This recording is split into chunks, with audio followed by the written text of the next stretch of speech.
নমস্কার বন্ধুরা, test and travel with শর্মির ব্লগে তোমাদের সকলকে স্বাগতম। আমরা বানাচ্ছিলাম একটা থালির মধ্যে অলরেডি কিন্তু কড়াইয়ের ডাল বা বিউলির ডাল, ঢ্যাঁড়স পোস্ত এই রেসিপিগুলো দেখানো হয়ে গেছে। আজকের আমাদের রেসিপি পোস্ত ভাজা। পোস্ত ভাজার সঙ্গে থাকবে আরও একটি আইটেম, যেটা হচ্ছে আলু সয়া বড়ির কারি, যেটা সম্পূর্ণ নিরামিষ হবে কিন্তু একবার খেলে বারবার বানাতে ইচ্ছে করবে। আর তার সাথে থাকবে আমের চাটনি। এই গরমে চটজলদি এই রান্নাগুলো কী করে করে ফেলতে পারবে আর কি করে টেস্টিও বানাবে, চলো তাহলে শুরু করে নিই। প্রথমেই দেখো, আমি এখানে পোস্তটা বেটে নেব। দিয়ে নিয়েছি এখানে 8-10টা কাঁচা লঙ্কা, তার সাথে দিয়েছি 3 চামচ পোস্ত। এবার এই পোস্তটাকে একটু দানা দানা রেখে ভালো করে পেস্ট করে নিতে হবে। একদম মিহি যেটা আমরা পোস্ততে ব্যবহার করি সেরম যেন না হয়, জল দিয়ে একটু দানা দানা করে বেটে নিতে হবে এটা। এবার কড়ায় সামান্য একটু তেল দিতে হবে। সর্ষের তেলটা দিলে সব থেকে ভালো। আমি এখানে 2 চামচ সর্ষের তেল দিয়েছি। দিয়ে এই পোস্ত বাটাটা আমি ঢেলে নাড়াচাড়া করে ভাজতে শুরু করব।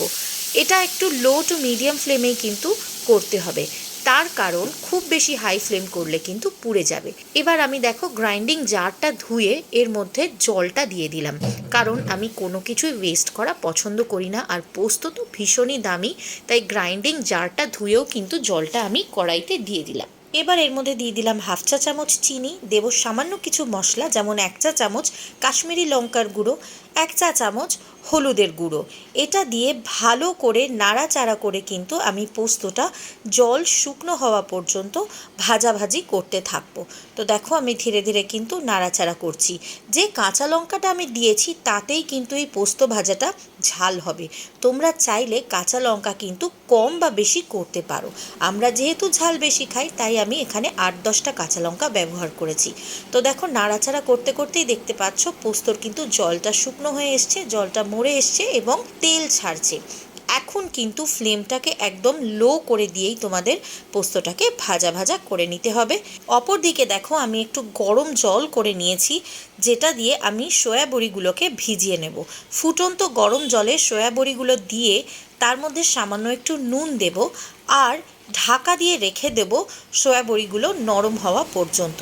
আর তার সঙ্গে কেটে নিয়েছি 2টো মিডিয়াম সাইজের আলু, একটা ছোট্ট টমেটো। ব্যাস এইটা দিয়েই কিন্তু সয়া বড়ির তরকারিটা বা সয়া আলুর তরকারিটা রান্না হবে। তো আমি দেখো গরম জল দিয়ে নাড়াচাড়া করে এটা ঢাকা দিয়ে রেখে দিলাম মিনিট 20-25-এর জন্য। এদিকে দেখো পোস্তটা কিন্তু সম্পূর্ণ জলটা শুকিয়ে এসছে আর তেল ছেড়ে ভাজা ভাজা হয়ে এসছে। এই সময় কিন্তু আমি গ্যাসের ফ্লেমটা একদম লো রাখবো, কারণ হাই ফ্লেমে ভাজতে গেলে কিন্তু পোস্তটা পুড়ে যাবে। নাড়াচাড়া করতে করতেই কিন্তু এইভাবে দেখবে যেটুকু জল আছে সেটাও শুকিয়ে একদম তেল ছেড়ে দেবে। এবার আমি গ্যাসটাকে অফ করে দেব। গ্যাসটা অফ করে কড়ার যে নিজস্ব গরম ভাবটা, তাতেই কিন্তু নাড়াচাড়া করে বাকি পোস্তটা ভাজা ভাজা হয়ে যাবে। দেখবে ভাজাগুলো একটু কড়কড় করবে, মুখে একটু বেশ দানা দানা মতো লাগবে, তার মানেই বুঝবে পোস্ত ভাজাটা কিন্তু সম্পূর্ণ রেডি। প্রথম পাতে গরম ভাতে এরকম ঝাল ঝাল পোস্ত ভাজা হলে কিন্তু লাঞ্চটা একদম জমে যাবে। ট্রাই করে দেখো। তো দেখো পোস্ত ভাজা কিন্তু আমার রেডি হয়ে গেছে। এটাকে আমি এবার একটা পাত্রে তুলে নেব। যদি এই রেসিপিটা তোমাদের নতুন লেগে থাকে আর নতুন কিছু শিখে থাকো, তাহলে আমার channel test and travel with Sharmi অতি অবশ্যই সাবস্ক্রাইব করে নিও, কারণ আমি তোমাদের জন্য এরকম সুন্দর সুন্দর ঘরোয়া চটজলদি তৈরি হয়ে যাওয়ার রেসিপিস নিয়ে আসবো খুব তাড়াতাড়ি। এর সাথে সাথে কিন্তু ট্রাভেল ব্লগও আমি করি, তাই ট্রাভেল ব্লগ দেখার জন্য কিন্তু আমার চ্যানেলটাকে সাবস্ক্রাইব করে নিও। চলো শুরু করা যাক এর পরের আইটেম। পোস্ত নষ্ট করার তো কিছু নেই জানোই, তাই আমি কিন্তু সেই সেম কড়াইতেই দিয়ে নিলাম 2 চা চামচ তেল, যেটা হালকা আমি গরম করে নেব। এবার আমি বানিয়ে নেব সয়া বড়ির তরকারিটা। তাই সয়া বড়ির তরকারি বানাতে প্রথমেই আমি দিলাম জিরে ফোড়ন। জিরে একটু কম বা বেশি ফোড়ন দিতে পারো, আমি এখানে 1/2 চা চামচ পরিমাণ জিরে ফোড়ন দিলাম। জিরে অনেকে ফ্লেভারটা পছন্দ করো, তারা একটু বেশি দিতে পারো। দিয়ে দিলাম 2টো কাঁচা লঙ্কা ভেঙে, আর তার সাথে সাথে দিয়ে দিলাম মিডিয়াম সাইজের যে 2টো আলু আমি কেটে রেখেছিলাম ডুমো ডুমো করে, সেটা দিয়ে একটু আলুটাকে লালচে করে ভেজে নিতে হবে। তো আমি একটু নাড়াচাড়া করে আলুটাকে ভেজে নেব। আলু ভাজার সময় কিন্তু এর মধ্যে একটু নুন দিয়ে দেবে, কারণ নুন দিলে তাড়াতাড়ি যে কোনো সবজির কিন্তু জলটা রিলিজ করে যায় আর সেটা তাড়াতাড়ি নরম হয়ে যায় আর ভাজা হয়ে যায়। এদিকে দেখো সয়াবিনগুলোও কিন্তু আমার রেডি হয়ে গেছে। জল ঝরিয়ে নিয়েছি আমি, তোমাদেরকে আমি একটু দেখিয়ে দিচ্ছি তুলে। একটা তুলে আমি একটু কেটে দেখাই, তাহলে তোমরা বুঝতে পারবে যে সয়াবিনগুলো কিন্তু নরম হয়ে গেছে। আমি একটা হাতা দিয়ে এটাকে কেটে তোমাদের দেখাচ্ছি। সয়াবিনটা কিন্তু এখন প্রচণ্ডই গরম আছে, যেহেতু আমি জল ঝরিয়ে নিয়ে তুলে রেখেছি। এবার দেখো আমি কিন্তু সয়াবিনগুলো ঢেলে দিলাম এই আলু ভাজাটার মধ্যেই, যেখানে আলুটা আমি ভাজছিলাম সেই সেম কড়াইতে। আলুটাও ভাজা ভাজা হয়ে গেছে, সয়াবিনটাও একটু নাড়াচাড়া করে ভেজে নিলে কাঁচা গন্ধটা চলে যাবে। এরপর আমি এর মধ্যে দিয়ে দেবো আরও সামান্য একটুখানি নুন, তার কারণ সয়াবিনের ভেতরে কিন্তু নুনের স্বাদটা যাওয়া দরকার আছে। সঙ্গে দিয়ে দিলাম যে ছোট টমেটোটা আমি চপ করে রেখেছিলাম, সেই টমেটোটা। আশা করি তোমাদের রেসিপিটা খুব ভালো লাগছে আর সিম্পল লাগছে। দিয়ে দিলাম একটুখানি আদা বাটা, হাফ চা চামচ পরিমাণ। দিয়ে দিলাম 1 চা চামচ পরিমাণ হলুদ গুঁড়ো। এবার এর মধ্যে দেব 1 চা চামচ পরিমাণ শুকনো লঙ্কার গুঁড়ো আর 1 চা চামচ পরিমাণ কাশ্মীরি লঙ্কার গুঁড়ো, যাতে কালারটা খুব ভালো আসে। তোমরা চাইলে কিন্তু শুকনো লঙ্কার গুঁড়োটা একটু কম বা বেশি করতে পারো। রেসিপিটা যদি খুব সিম্পল আর সাধারণভাবে একটা টেস্টি রেসিপি তৈরি হচ্ছে বলে মনে হয়, তাহলে চ্যানেলটাকে সাবস্ক্রাইব করে নিও। আর হ্যাঁ, পাশে থাকা বেল আইকনটা অতি অবশ্যই প্রেস করো, কারণ আমি তোমাদের জন্য এরকম সহজ সহজ রেসিপি তো আনবই, তার সাথে সাথে ফ্যান্সি রেস্টুরেন্টের রেসিপিও কিন্তু নিয়ে আসবো, যেটা তোমরা বাড়িতে খুব সহজে বানিয়ে নিতে পারবে।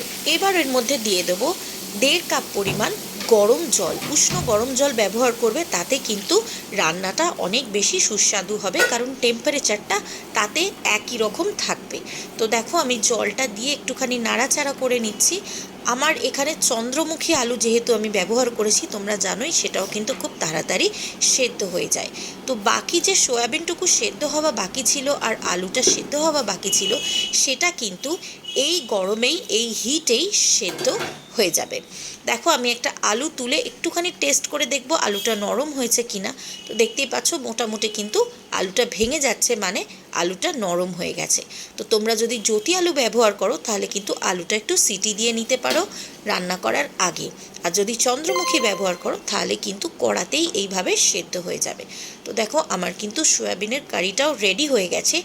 লাস্ট আমি এর মধ্যে ছড়িয়ে দিলাম হাফ চা চামচ পরিমাণ শাহি গরম মশলা। আর এই শাহি গরম মশলাটা দিয়ে একটু নাড়াচাড়া করে আমি তরকারিটাকে নামিয়ে রেখে দেবো। আশা করি তোমাদের এই রেসিপিটা খুব সিম্পল লেগেছে। একবার এইভাবে সয়াবড়ির তরকারি বানিয়ে দেখো, আমি কথা দিচ্ছি খেতে কিন্তু ভীষণ ভালো লাগবে।